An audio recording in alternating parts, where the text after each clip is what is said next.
My name is Farhat Mantu. I'm the Executive Director for Médecins Sans Frontières, also known as Doctors Without Borders, South Asia. It's a medical humanitarian organization that works around the world in more than 72 countries. Our prime role is to offer free medical care to populations in distress and attend the most vulnerable and the most excluded. Thank you so much. Farhat, I know MSF has been working in Palestine and in Gaza for many years now, for many decades now. Could you tell us if what we are witnessing now as the world, as a humanity as a whole, is this of a scale that has been seen ever before? And can you also sort of describe the current medical crisis in the affected areas? So, like you said, we have been in that part of the world since 1989. So our teams have witnessed every escalation that has been in the Gaza Strip because I'll keep my focus to that. And the current one that is ongoing, what I hear from my teams is it's unprecedented. It's a very small word because we are really short of words. What do we call it? Do we call it catastrophic? Do we call it dire? Do we call it terrible?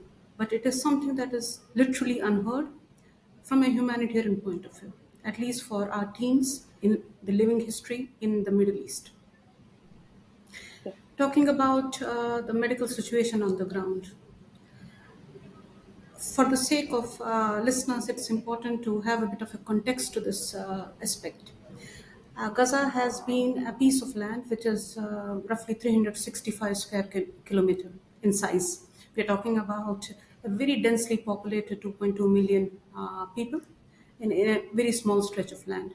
From north to south, if you want to drive, you will just take 1 hour, even less than that. We're talking about 25 miles stretch. That's all what we are talking about. And this piece of land has been under a blockade for more than 16 years now. So already over the years, the blockade has been intensified one way or the other. To a point just before this escalation, that there were supplies that were rationed. They were not as if everything was being sent into Gaza like a normal situation would ask for. So, in a situation where the health structure is underfunded, overstretched, and already working with whatever resources they have, this intense, indiscriminate bombing with more than 19,000 patients are reported injured. Today, they say the number of killed have been numbered to 8,000 and increasing. We're talking about whatever is being documented and reported through Palestinian health authorities. But we also know that with this indiscriminate non-stop bombing, the situation on the ground is that the already sieged or an area which was under blockade did not have access to high quality machines that would help find and recover injured under the rubble. So you're talking about people who have to use their hands to get out people who are under these buildings that have collapsed because of these bombings. So that's one aspect of it. So we do not know how many of them are lying under there. So no account of that.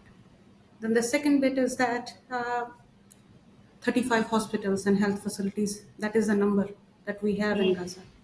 Out of that, as per WHO and then the Palestinian health authorities, since October 24, 12 facilities are non-functional and the remaining are working on a bare minimum with a complete siege of electricity, fuel and supplies. 35 hospitals, in the best possible situation, we are talking about 3,500 to 4,000 beds. Yeah. And look at the number of reported injured. So it is what would happen to all the other aspects that would happen in a conflict. Who takes care of them? Mm. I'll stop here and allow you to see if you want more details on that. Sure. Um, you have teams working there, and you've been there for so long as MSF, and with this now a ground invasion unfolding, what does it mean for your colleagues there, and what does it mean for organizations like MSF or the UN or the WHO? What does this mean? This intensified war now? Uh, there is, as I hear everyone say, there is no safe space to go. in Gaza. It is not as if there is a certain part of Gaza that is spared, that we would say that if people would move there, they would have safety. All the entry and exit points of Gaza are blocked. So, with this already shared with you, this Yeah. 365 square kilometer of land, where are you expecting people to go? So the first thing is like we really are concerned about the safety and the security of not only our staff, not only our patients, but civilians, humanitarian workers. They should be spared. I would like to quote some statistics because I think it is important that as per WHO on October 23, they have documented 72 healthcare facilities have been attacked. So when hospitals are meant to be safe spaces, Hmm. in this current context, hospitals are also being used as shelters. Not only hospitals, schools, Schools. anywhere, any stretch of land that people have a sense of safety, they use it for shelter. But all of them are being attacked, they're under attack. So if there is no respect from different warring parties to international humanitarian law, then how do you expect a system to operate? We, as humanitarian organizations, have always relied on respect from all the different parties in the conflict for international humanitarian law, for sparing civilians and respecting healthcare facilities, healthcare professionals, and ambulances, and so that we can keep on continuing treating the wounded during this conflict. Yeah. Um, you did say that 72 health facilities were impacted. Today, I heard the chief of UNOHSR also talk about I think over 60 aid workers, also humanitarian workers, having been killed during their while working in Gaza. Um, what are your colleagues who are on the ground telling you? Could you sort of give us a sense of how that is for your colleagues?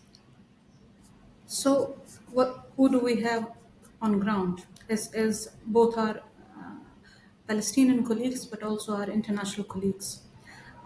We have more than 300 staff on the ground, and from October 7, many of the staff have either lost their homes, have lost their families, have relocated from one part of Gaza to another part of Gaza. But they're torn between saving lives and also saving their families. It is Yeah. not. It's not an easy dilemma to be in. So while they are seeking safety, they also want to do their duty of what they are supposed to be doing, medical act. And in such an environment where you know that nobody is spared, uh, what is the sense that you have to operate something which may be almost unheard of in modern history? We're talking about doing surgeries without anesthesia. There's no post surgical care. What happens to IBC? The hospital, which is meant to be a hospital, is also a shelter for more than 60,000 women, children, and elderly. So, in that environment is where our teams are. They're a part of the population. And also, our international teams, they are not able to coordinate. Look, the needs Mm. are immense. But we are running almost, we have run out of all the supplies we have. So even for our own staff, drinking water is an issue. Where do you get that drinking water? Shelter is an issue. It is not that they are also internally displaced in this context. So while we wish to continue our humanitarian medical work, but we also want to enable that if our staff wants to seek safety, we should be able to enable it. So Yeah. that's where we stand today. Just a little, just a bit before, you did touch upon very briefly about how you need all parties to respect the international humanitarian law, all the warring parties, for medical humanitarian organizations or aid organizations to do their work. Um, in such a situation, how are you now engaging with local and international authorities? And are the usual sort of tactics working here? Um, What we have been observing is that health facilities are being attacked. There is disregard for kind of distinction between civilians, combatants, and non-combatants. Yeah. So we want our staff, patients, healthcare workers to be allowed safety, to be allowed to do their medical work. Now, talking about current situation on the ground. As a medical humanitarian organization, we go by the principles of impartiality, neutrality, and we make sure that we speak to all parties in a conflict. And our intention to speak and engage with everyone is from a point of view that we want access to our patients. We want safety for our patients. We want to make sure that we are able to do what we are supposed to be doing. Any humanitarian organization, the prime objective of an organization, a humanitarian organization is to act. And that is what we are asking every party to respect it and allow us to do what we can do.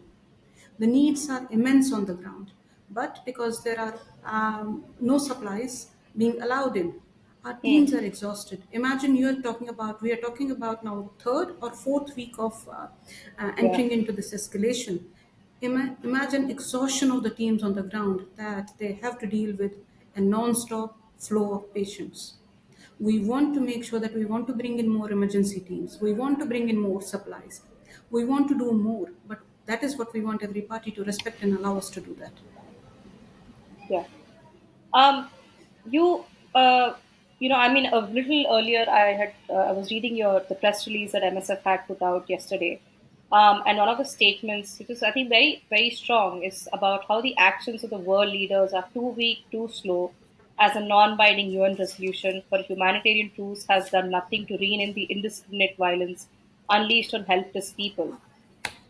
What more do you think needs to be done, Farad? Because if one, this is a non-binding UN resolution, but if a UN resolution is not stopping the other party from indiscriminate carpet bombing, what more can world leaders do?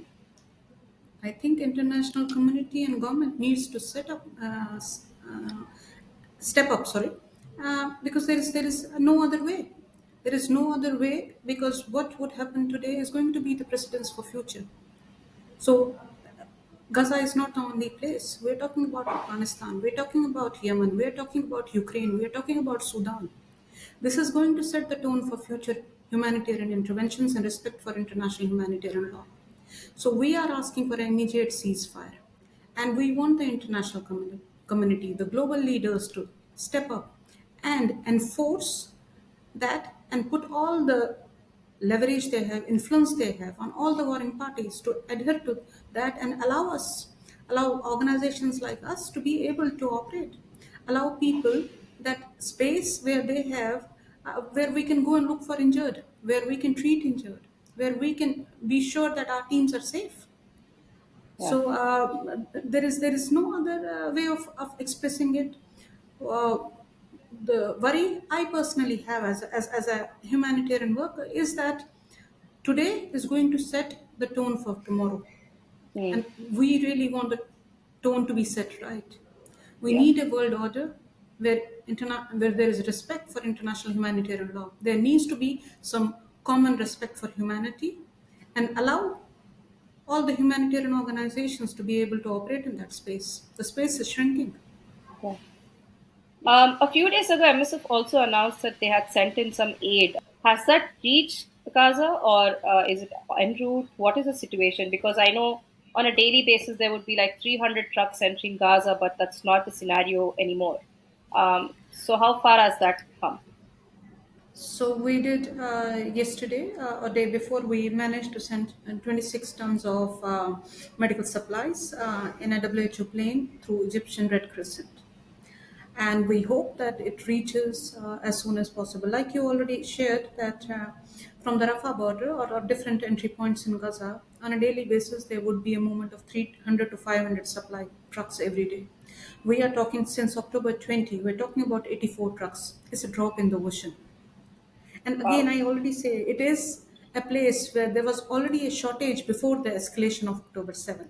Yeah. So on top of it, I did share it with some of my colleagues earlier in the week that in the first few days, MSF finished supply that was meant for 3 weeks in 3 days.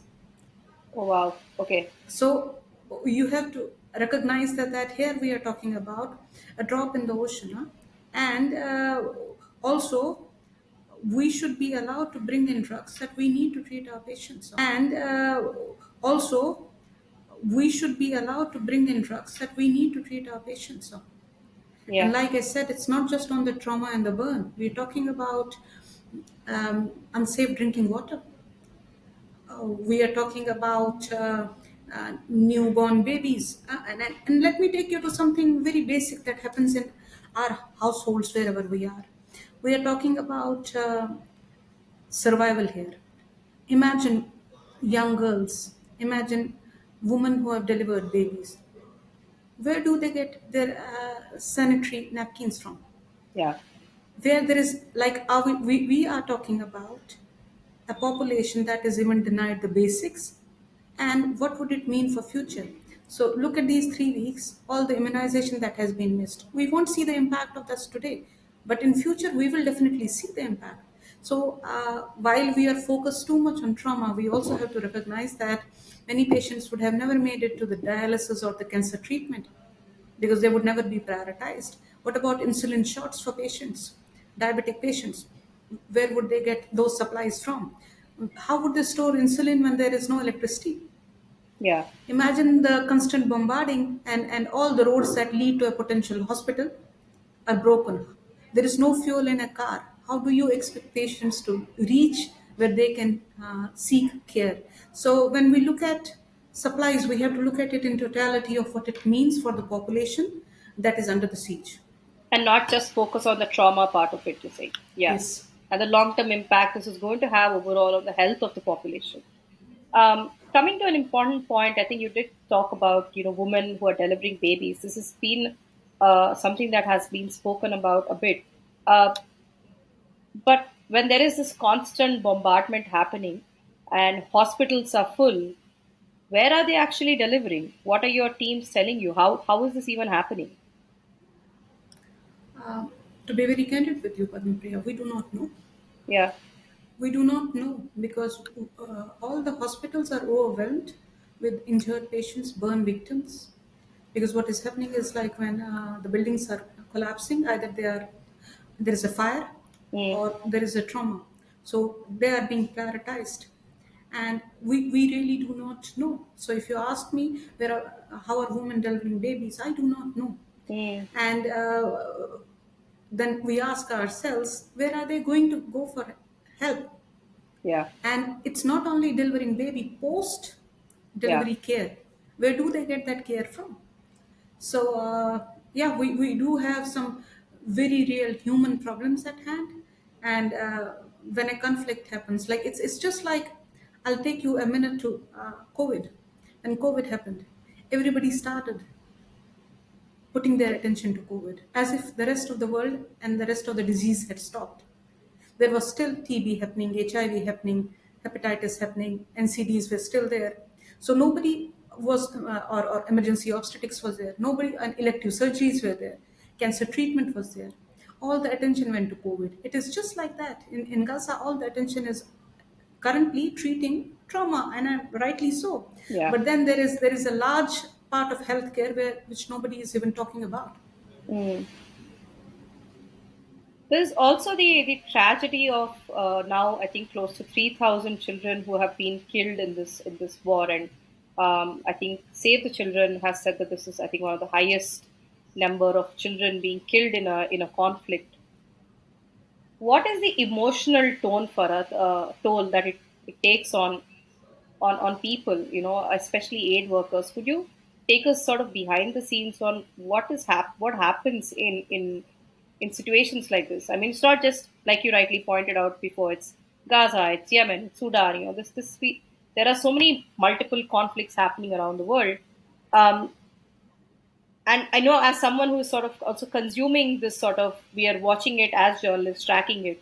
It does take a toll on us, but not a lot is actually spoken about the toll that's it's taking on doctors, on nurses, on paramedics, on any of the aid workers. So, could you sort of tell us a bit about that? So usually MSF would start with very specific interventions. And Gaza is one of those places where they had started a program in 2019 called Help for Helpers, Hmm. because already we were seeing that in the health facilities where MSF was working, there was a very high level of trauma experienced by the frontline workers. And we are not only talking about doctors and nurses, it's everyone in the hospital that would experience that trauma. So that was something that was felt need in 2019, and you can just assume what does it mean now. If there was the front line who was already so much traumatized, what would it mean to see the amount of trauma and the helplessness around it? Because it's not that they cannot save lives, it is they cannot save lives because there are not sufficient supplies, they have to make Yeah. choices. And the moral kind of burden that comes with that, it's not easy to deal with. In an ideal situation, MSF would go for psychological first aid in trying to relieve frontline workers who are dealing with this situation 24/7. And also, what we would do is we would frequently change teams. But this situation has left us with no choices of that sorts. So imagine a population that is already traumatized, and then already next to that, they are under this moral distress, if that's the right word I'm using here, that the teams are experiencing, and next to that, there is no stop in that. I think Yeah. it's also there. It is relentless. It doesn't stop, and there is no hope. Hmm. And what that is why I bring it back to the point that the world leaders, the international community, needs to stand up and talk about all of this. For generations, and the impact of what is happening today will be felt. Um, in such an environment, usually what would happen in a society is like a breakdown of normal coping mechanisms in a normal setup. So already the population was experiencing a 16-year-old and Yeah. long blockade. And with this, it's all about survival. I managed to uh, share a week back a testimony from one of my colleagues who works as a translator for us. And I'm not going to paraphrase it because it left me in a lot of distress, but she's a mother, Hmm. and she was displaced from north to south. And at the same time, she was with her children, and her mother and husband were in a different place. So all the struggles for her was, did the generator have enough fuel? Would she be able to get another next meal for their children? Would they survive the night? So these are their immediate concerns. Yeah. Mental health is the last thing that comes on their mind. Yeah. It's basically on a survival mode that they are in right now. Yeah. Yeah. Yeah. One other interesting thing that I think again not a lot of organizations have actually said it loudly as MSF is, you have said that those who want to seek safety across the border should be allowed to do so without prejudice to the right to return to Gaza. And you know how that your staff are unable to coordinate the humanitarian activities, which you did mention before. Um, would you be able to elaborate a bit about this, about wanting to cross the border, and is that possibility still there as of today with this ground invasion that has begun? Uh, as of today, no. All the Rafah border is not open for people to go out. So our teams are stuck inside Gaza, seeking for safety wherever possible. Um, when we say everybody, you and me equally, have a right to seek safety, it is Hmm. a small stretch of land, and people are seeking safety wherever they believe it's safe, and in a place where there is nowhere safe to be. And what I want is like, as somebody who is a part of Messrs on Frontiers, it's our duty of care towards our staff and duty of care towards our patients, and we are trying whatever is within our limits to be enabling that. So to facilitate it, but again, we are a medical humanitarian organization. Our work is medical action. We act. Yeah. So how much political leverage we have, we are not. there for that. We are there, Yeah. do our medical work, and speak what we experience in our work. I think you did sort of briefly talk about this, but can you explain now that you've spoken about the limitations in terms of medical supplies and medical resources, aid workers exhausted. In such a scenario, how does MSF prioritize and allocate these resources? Because, like you said, it's not just about trauma. There's so many other things unfolding there. So, our first priority is to see that we have emergency teams as well as supplies very closely lined up near the Rafah crossing, and we are looking for any possibility of entry and bringing in supplies as well as teams to be able to see what are the most urgent needs that are being not attended to. Mm. And for that, it's not only focus on North, it's focus across the entire Gaza Strip. Uh, what is important is our teams are working on the ground and they're trying to do their little bit. But what we were doing there was like burn surgeries, trauma, and for that you need an OT. You need a OT that is functional. You need the electricity for that in the hospital. Post surgical care is taken into account. So at this stage, we are not able to do it. But the moment we will have, and hopefully we should have, entry into Gaza, our teams will look at unmet needs and prioritize them. And this is done through quite extensive consultation and looking at the existing health facilities, what is missing, and we will try to see what is the need that nobody else is taking care of. Yeah. Um, and maybe this is a conversation I know that MSF always does have about maintaining impartiality and neutrality in medical humanitarian efforts. How are you doing that in this current context? Because it seems like for us at least, sitting here on the other side of the world, it seems very one-sided. There is carpet bombing happening. So how does MSF still manage to maintain its impartiality or neutrality? Not an easy one to hold on to. I'll try to take a minute to talk about something Sure. I think that is very important, and it's important for listeners to hear about that. They say language is powerful, language is dangerous.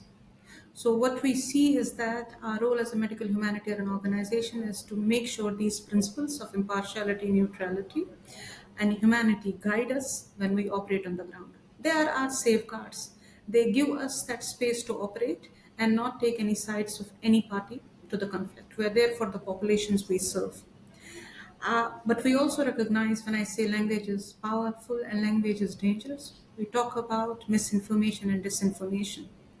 So, not gone is the era when all the wars would be fought or the conflicts would be dealt with on the ground in the in the armed space. We are talking about digital information war. We Mm, see a lot of narrative, and I would say when you talk about the vocabulary that mm, is being interchanged. So, what we really want to do is keep our focus on what we see. As an mm. organization, we say telling it as it is, and that's what is our guiding compass in this situation, also. Where MSF is demanding an immediate ceasefire, is that you're also talking about this collective punishment that is prohibited under international humanitarian law. Could you explain what that means? What does collective punishment in a war mean? And what is MSF's demand here? So, what are the guiding principles of a conflict where international humanitarian law applies? It is, we talk about proportionality, we talk about protection, we talk about distinction. Distinction between combatant and non combatant, distinction between civilian infrastructure and non civilian infrastructure, distinction between health facilities, health workers, and health infrastructure as compared to military installations. So, in this context, what we see that this indiscriminate bombing and documented through WHO the number of attacks on the health facilities and forcing people to kind of move, and if people want to stay back, then it's their obligation to offer them protection and safety. That is not what we see on the ground. Hmm. So that is quite critical for us to be aware of when we look at this context. A complete siege of the population by not allowing food supplies, water, electricity. These are basic essentials that every individual needs for their survival. So these are some of the elements that are important. That when in a conflict, you do not kind of have a collective approach. You are able to distinguish between civilian and non-civilians. You also have to see is like over the weeks there have been different calls of evacuating hospitals, but evacuating to where? Hmm. Like, it is not that there is another hospital ready to take them on. It is not that the ambulances that would take them may or may not be attacked, because there is evidence, recorded evidence of attack on ambulances. So, in that situation, when we talk about um, this is inhumane to talk about evacuating a hospital where you have recently operated. Operating is not saving a life. There is a post-op care that is essential. Some people have been amputated. Huh? So how are you going to? We'll Some are have burn victims with varying degree of burns. How are you going to really move them out of ICUs, out of ventilators? So all this, in a way, is points all the ingredients of what we call a collective punishment. I have noticed that in the communication that MSF is putting out, and I'm only asking this because you said language is important, that the word genocide has not been used. Whereas, pretty much everybody else is calling this a genocide. What is the reason for that? We are not a legal organization. Hmm. Our job is not to qualify what the elements we spoke about. Let's leave it to the legal organizations. We stick Hmm. to our mandate of being a medical humanitarian organization. And that is where we want to keep the attention to. So what we are trying to do is, as I told you, is like we are sharing with the world Hmm. testimonies from our staff of what they are experiencing on the ground. And if all of that constitutes into something that has a legal definition, I will leave to legal organizations to take it.